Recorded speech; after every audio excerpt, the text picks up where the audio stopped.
새벽 4시 도시는 아직 잠들어 있었습니다. 가로등 불빛만이 희미하게 골목을 비추는 시간, 한 남자가 낡은 코트깃을 세우고 좁은 골목 어귀에 섰습니다. 50조 재산을 일군 대웅그룹의 박정우 회장. 그가 서 있는 곳은 화려한 본사 건물도 고급 호텔 라운지도 아니었습니다. 페인트가 벗겨진 간판 하나 달랑 걸린 혜은의 국수집 앞이었습니다. 박 회장은 가게 문 앞에서 발걸음을 멈췄습니다. 손이 문고리에 닿았다가 다시 내려왔습니다. 그렇게 몇 번을 반복했을까요? 차가운 새벽 공기가 폐 깊숙이 스며들었지만 그의 이마에선 땀이 배어났습니다. 12년이 지났는데 이 문을 두드릴 자격이 나한테 있나? 안에서는 불빛이 새어 나왔습니다. 보글보글 육수 끓는 소리가 희미하게 들려왔습니다. 박 회장은 주머니에서 손을 꺼내 문고리를 잡았습니다. 손이 떨렸습니다. 평생 수천억짜리 계약서에 서명하면서도 떨려본 적 없던 손이 낡은 국수집 문고리 앞에서 떨리고 있었습니다. 그때였습니다. 안에서 문이 열렸습니다. 김이 모락모락 피어오르는 주방 안에서 앞치마를 두른 여자가 나타났습니다. 혜은이었습니다. 국자를 들고 있던 혜은의 손이 멈췄습니다. 국자가 바닥에 떨어지며 쨍그랑 소리를 냈습니다. 하지만 둘 다 그 소리를 듣지 못했습니다. 12년 만에 재회였습니다. 아버님. 혜은의 입술이 간신히 그 말을 뱉어냈습니다. 목소리는 떨렸지만 눈빛은 흔들리지 않았습니다. 박 회장은 대답을 하지 못했습니다. 그저 서 있을 뿐이었습니다. 명품 코트 대신 낡은 점퍼를, 고급 구두 대신 해진 운동화를 신은 모습으로 혜은의 눈이 박 회장의 옷차림을 훑었습니다. 수척해진 얼굴, 푹 꺼진 눈, 허리가 구부정하게 굽은 모습. 이건 연기가 아니었습니다. 진짜였습니다. 어떻게 이렇게? 혜은의 말이 끝까지 이어지지 못했습니다. 박 회장은 여전히 말이 없었습니다. 그의 입술이 미세하게 떨렸습니다. 미안하다는 말을 하려는 것 같았지만 소리는 나오지 않았습니다. 같은 시각 대웅그룹 본관 회장실에서는 환한 불빛 아래 두 명의 남자가 앉아 있었습니다. 박 회장의 큰아들 박성민과 둘째 박성진. 그들 앞에는 변호사 3명이 서류를 펼쳐놓고 있었습니다. 아버님 소재가 아직도 파악이 안 됩니까? 박성민이 차갑게 물었습니다. 예, 회장님. CCTV를 추적했지만 강남역에서 흔적이 끊겼습니다. 됐어. 어차피 중요한 건 유산 분할이야. 아버지가 어디 계시든 법적 절차는 진행해야 해. 박성진이 서류에 시선을 고정한 채 말했습니다. 형제의 눈빛에는 아버지를 걱정하는 빛이라곤 찾아볼 수 없었습니다. 오로지 숫자뿐이었습니다. 남은 재산을 어떻게 나눌 것인가? 누가 더 많이 가져갈 것인가? 국수집으로 다시 돌아왔습니다. 혜은은 한참을 서 있다가 작게 한숨을 내쉬었습니다. 그리고는 몸을 돌려 안으로 들어가며 말했습니다. 들어오세요. 짧은 말이었지만 그 안에는 복잡한 감정이 뒤섞여 있었습니다. 박 회장은 천천히 문지방을 넘었습니다. 비좁은 가게 안, 플라스틱 테이블 4개가 전부인 공간. 12년 전 자신이 이딴 데서 어떻게 사냐고 비웃던 바로 그런 곳이었습니다. 앉으세요. 혜은이 구석 테이블을 가리켰습니다. 박 회장은 삐걱거리는 의자에 조심스럽게 앉았습니다. 의자 다리가 흔들렸지만 그는 아무 말도 하지 않았습니다. 혜은은 주방으로 돌아가 다시 국자를 들었습니다. 육수를 저으며 그녀는 박 회장을 흘끔 쳐다봤습니다.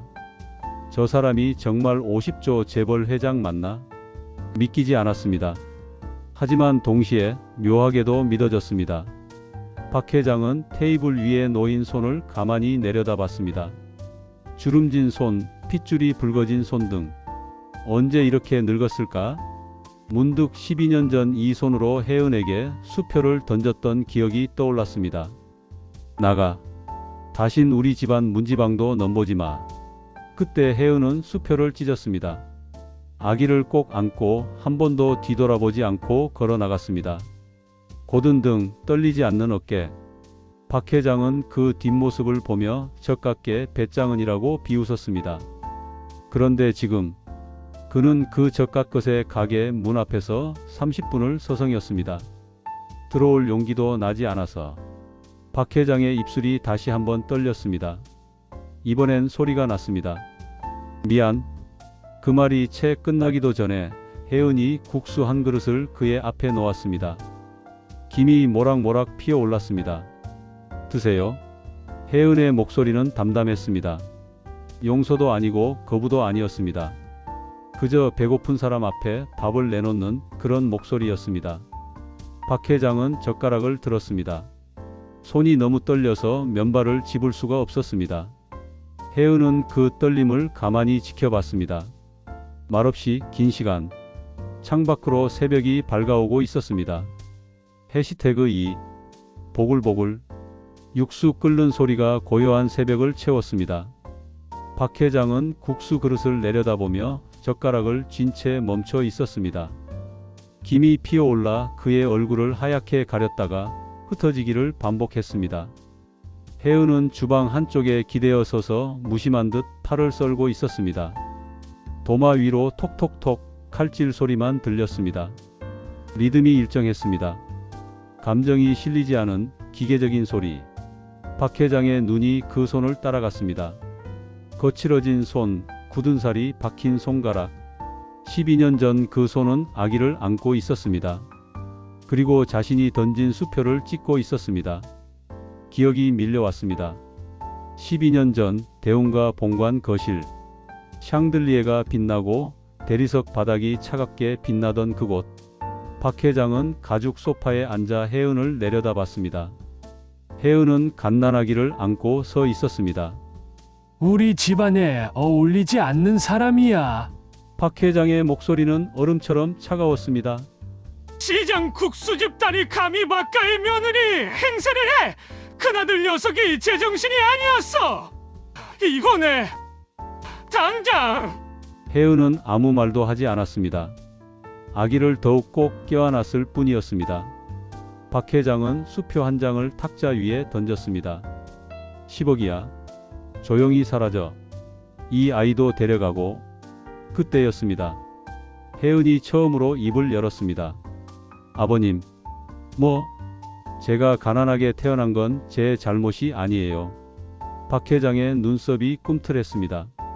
하지만 이 아이를 가난하게 키우는 건 제 책임이겠죠. 그래서 데려갈게요. 돈 없이도 이 앤 잘 키울 수 있어요. 혜은은 수표를 집어들었습니다. 그리고 그것을 천천히 또박또박 찢었습니다. 바스락 바스락 종이 찢어지는 소리가 고요한 거실에 울렸습니다. 다신 아버님 앞에 나타나지 않을게요. 혜은은 아기를 안고 돌아섰습니다. 높은 구두를 신지도 않았습니다. 맨발에 슬리퍼를 질질 끌며 걸어 나갔습니다. 한 번도 뒤를 돌아보지 않았습니다. 현관문이 닫혔습니다. 그 순간 큰아들 박성민이 무릎을 꿇었습니다. 아버지 제발. 혜은이는 좋은 앤데요. 제가 잘못 봤습니다. 박 회장은 아들을 차갑게 내려다봤습니다. 내 놈도 나가. 오늘부터 넌 내 아들이 아니야. 아버지, 나가라고 했어. 박성민은 결국 쫓겨났습니다. 하지만 한 달도 못 버텼습니다. 혜은을 버리고 다시 돌아왔습니다. 돈 앞에 무릎 꿇었습니다. 박 회장은 그런 아들을 보며 만족스럽게 웃었습니다. 역시 피는 못 속이지. 결국 돈이야. 그렇게 혜은은 사라졌습니다. 손자와 함께 톡 팔을 써는 소리가 멈췄습니다. 박 회장은 현재로 돌아왔습니다. 혜은이 팔을 담은 그릇을 들고 다가왔습니다. 그녀는 국수 그릇 위에 팔을 조금 뿌렸습니다. 식기 전에 드세요. 박 회장은 젓가락을 들었습니다. 떨리는 손으로 면을 집어 올렸습니다. 후루룩 한 입 먹었습니다. 뜨거웠습니다. 혀끝이 될 것 같았지만 삼켰습니다. 목구멍이 화끈거렸습니다. 눈가가 뜨거워졌습니다. 맛있구나. 그 말이 나오고 나서야 박 회장은 깨달았습니다. 자신이 12년 동안 한 번도 이렇게 평범한 국수를 먹어본 적이 없다는 것을. 미슐랭 레스토랑, 특급 호텔 조찬, 고급 일식당. 그 어디에서도 이런 맛은 없었습니다. 혜은은 대답 대신 물컵을 그의 앞에 놓았습니다. 그리고 다시 주방으로 돌아가 설거지를 시작했습니다. 물 흐르는 소리, 그릇 부딪히는 소리. 박 회장은 국수를 먹으며 혜은의 뒷모습을 바라봤습니다. 12년 전보다 더 야윈 어깨, 하지만 더 단단해 보이는 등. 그 등에서 그는 자신이 쫓아낸 것이 무엇이었는지 어렴풋이 깨달았습니다. 돈이 아니었습니다. 체면도 아니었습니다. 사람이었습니다. 박 회장은 젓가락을 내려놓았습니다. 그릇이 반쯤 비었습니다. 더 이상 먹을 수가 없었습니다. 목이 메었습니다. 혜은아. 혜은의 손이 멈췄습니다. 하지만 돌아보지 않았습니다. 고맙다. 그 한마디가 전부였습니다. 박 회장은 더 이상 말을 잇지 못했습니다. 혜은은 여전히 등을 돌린 채였습니다. 고개를 끄덕이지도 대답하지도 않았습니다. 창밖으로 첫 햇살이 스며들기 시작했습니다. 낡은 국수집 유리창에 금빛이 부서졌습니다. 박 회장은 그 빛을 보며 눈을 감았습니다. 12년 전 그날 자신이 무엇을 잃었는지 이제야 알 것 같았습니다. 해시태그 3. 박 회장의 젓가락이 그릇 위에서 멈췄습니다. 더 이상 한 입도 넘어가지 않았습니다. 목구멍 어딘가에 뭉쳐서 숨이 막혔습니다. 그는 젓가락을 천천히 내려놓았습니다. 손이 떨렸습니다. 다 잃었어. 작은 중얼거림이었지만 고요한 가게 안에서 그 말은 또렷하게 울렸습니다. 혜은의 설거지하는 손이 멈췄습니다. 하지만 그녀는 돌아보지 않았습니다. 박 회장은 계속 말했습니다. 마치 고해성사를 하듯 천천히. 20년을 믿었던 부사장 놈이 비자금을 다 털어갔어. 검찰에 제보까지 했지. 주가는 하루 만에 반토막 났고. 혜은은 그릇을 설거지통에 담으며 듣고 있었습니다. 여전히 등을 보인 채. 나머진 아들놈들이 나눠 가졌지. 법적으론 문제없대. 내가 미리 증여했던 거니까. 박 회장의 목소리에 비웃음이 섞였습니다. 자조적인 웃음. 50조라던 재산. 지금 남은 거? 이 옷값도 안 돼. 침묵이 흘렀습니다. 혜은이 수도꼭지를 잠갔습니다. 물소리가 멈추자 정적만 남았습니다. 그녀는 손을 닦으며 천천히 돌아섰습니다. 박 회장과 눈이 마주쳤습니다. 그게 다예요? 혜은의 질문이었습니다. 목소리에 감정이 없었습니다. 박 회장은 웃었습니다. 쓴 웃음. 최장암이래. 말기. 6개월. 혜은의 눈빛이 미세하게 흔들렸습니다.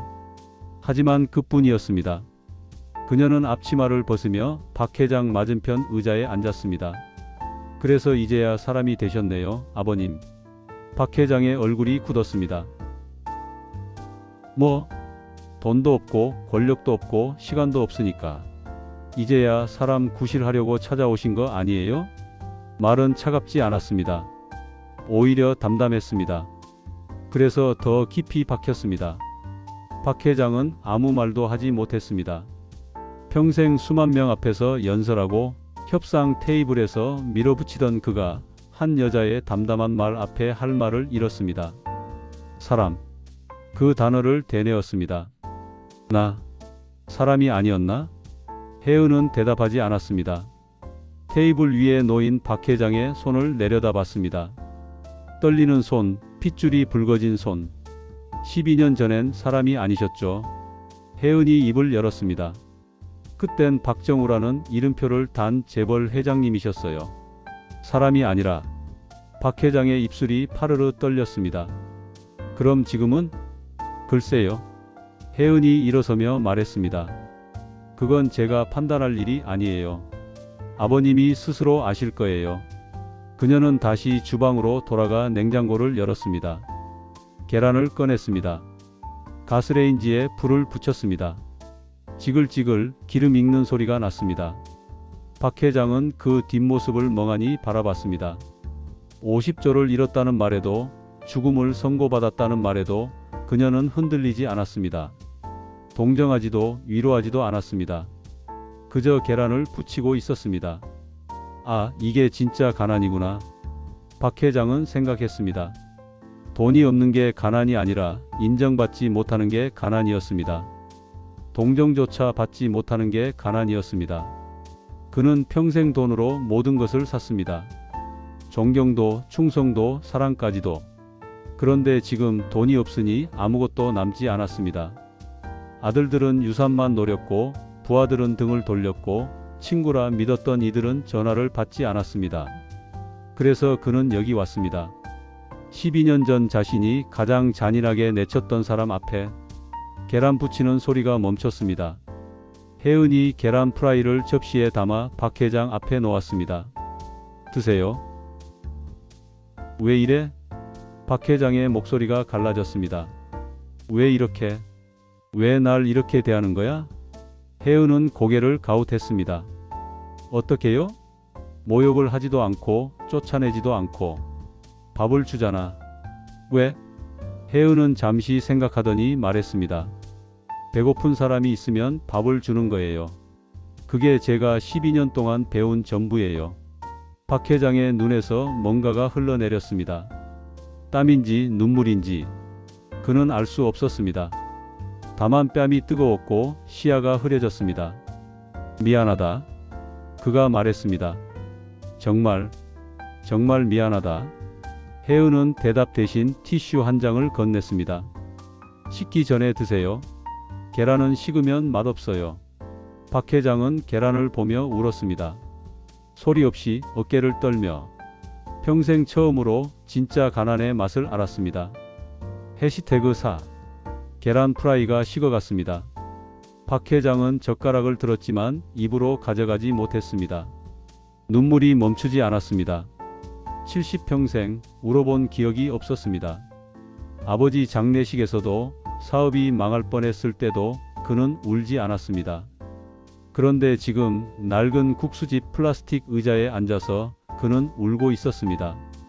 혜은은 그 모습을 지켜보다가 자리에서 일어났습니다. 작은 냉장고에서 보리차를 꺼내 컵에 따랐습니다. 얼음이 없었습니다. 미지근한 보리차였습니다. 드세요. 컵을 내밀며 혜은이 말했습니다. 박 회장은 떨리는 손으로 컵을 받아 들었습니다. 한 모금 마셨습니다. 목구멍으로 넘어가는 보리차가 씁쓸했습니다. 혜은은 다시 앉았습니다. 그리고 입을 열었습니다. 12년 전 겨울이었어요. 박 회장의 손이 멈췄습니다. 준호를 안고 나왔을 때 갈 곳이 없었어요. 친정은 이미 부모님이 안 계셨고 친구들한테 손 벌리긴 자존심이 안 허락했죠.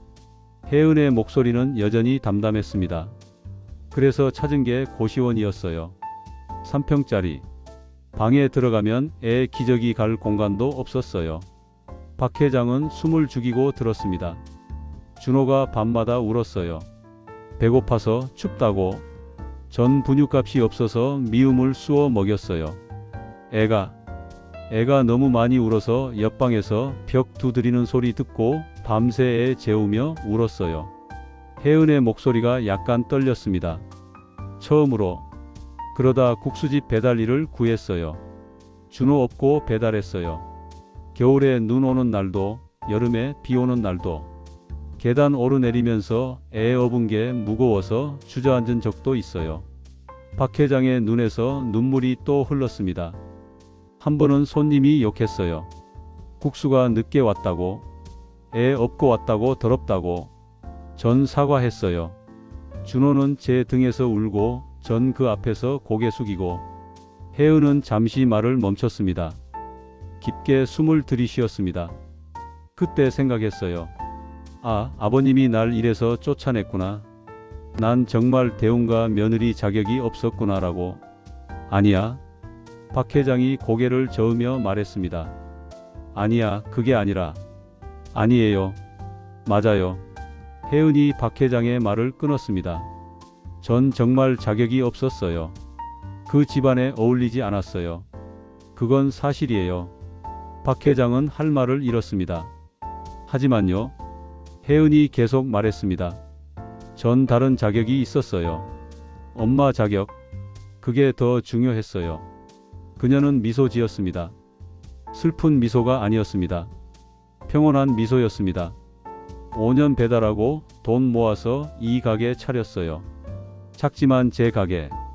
준호는 가게 한쪽에서 숙제하고 전 국수 팔고 그렇게 7년 살았어요. 행복했니? 박 회장이 물었습니다. 혜은은 잠시 생각했습니다. 행복이 뭔지 모르겠어요. 그냥 살았어요. 준호 밥 먹이고 재우고 학교 보내고 그게 다였어요. 미안하다. 박 회장이 다시 말했습니다. 정말 미안. 전 아버님을 미워한 적 없어요. 혜은이 말을 끊었습니다. 미워하려면 감정이 있어야 하는데 전 아버님한테 감정이 없었어요. 그냥 없는 사람이라고 생각했어요. 돌아가신 분처럼. 그 말이 칼날처럼 박 회장의 가슴을 찔렀습니다. 그게 더 아프구나. 박 회장이 중얼거렸습니다. 혜은은 고개를 끄덕였습니다. 그런가 봐요. 그녀는 일어나 주방으로 갔습니다. 냄비를 꺼내 물을 올렸습니다. 라면을 끓이기 시작했습니다.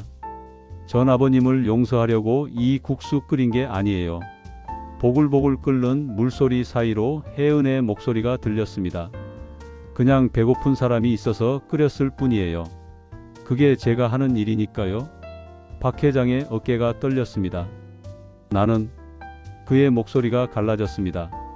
나는 평생 뭘 한 거지? 대답은 없었습니다. 라면 끓는 소리만 들렸습니다. 박 회장은 테이블 위에 이마를 대고 울었습니다.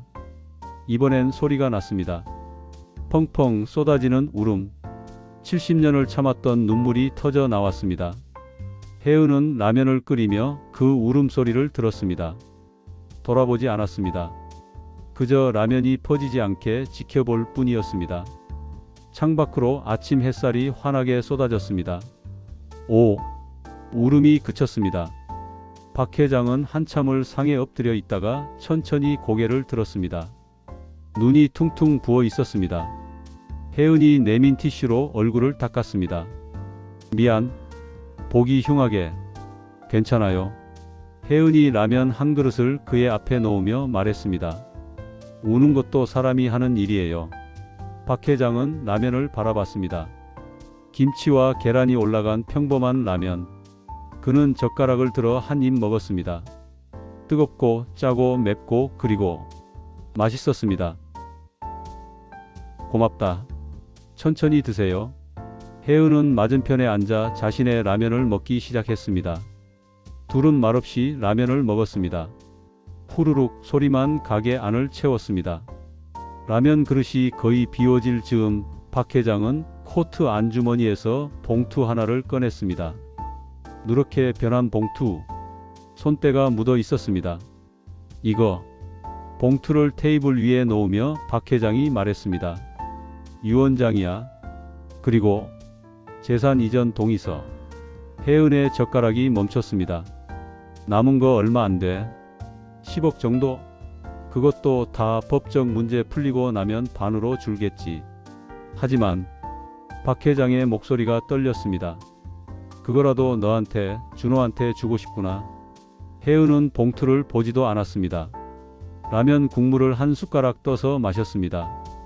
필요 없어요. 하지만 준호는 내 손자야. 이건 당연한 권리고. 준호는 이미 충분히 부자예요. 혜은이 말을 끊었습니다. 엄마가 있으니까요. 그게 우리에게 제일 큰 재산이에요. 박 회장은 할 말을 잃었습니다. 돈이 있으면 좋죠. 부정 안 해요. 하지만 돈보다 중요한 게 있어요. 혜은이 봉투를 박 회장 쪽으로 밀었습니다. 그건 아버님이 제일 잘 아시잖아요. 지금 박 회장은 봉투를 내려다봤습니다. 평생 모은 재산의 마지막 조각. 그런데 그게 갑자기 초라해 보였습니다. 그럼 난 뭘 줄 수 있지? 그가 물었습니다. 목소리에 절박함이 묻어났습니다. 아무것도 없어도 돼요. 혜은이 대답했습니다. 그냥 가끔 국수 드시러 오세요. 공짜로 드릴게요. 박 회장의 눈이 커졌습니다. 공짜? 네. 그것도 재산이에요. 누군가 기다려주는 사람이 있다는 거. 혜은이 미소 지었습니다. 이번엔 진짜 따뜻한 미소였습니다. 박 회장은 그 미소를 보며 깨달았습니다. 아, 내가 평생 놓친 게 이거였구나. 돈이 아니었습니다. 권력이 아니었습니다. 누군가 자신을 기다려주는 것, 조건 없이 그저 사람으로서. 고맙다. 박 회장이 말했습니다. 정말 고맙다. 그는 봉투를 다시 주머니에 넣었습니다. 그리고 천천히 일어섰습니다. 몸이 휘청거렸습니다. 혜은이 얼른 부축했습니다. 괜찮으세요? 괜찮아. 그냥 다리가 좀 저려서. 박 회장은 혜은의 부축을 받으며 문 쪽으로 걸어갔습니다. 문고리를 잡고 돌아서며 그가 물었습니다. 다음 주에 와도 될까? 혜은이 고개를 끄덕였습니다. 언제든지요. 아침 6시부터 문 열어요. 박 회장은 미소 지었습니다. 평생 처음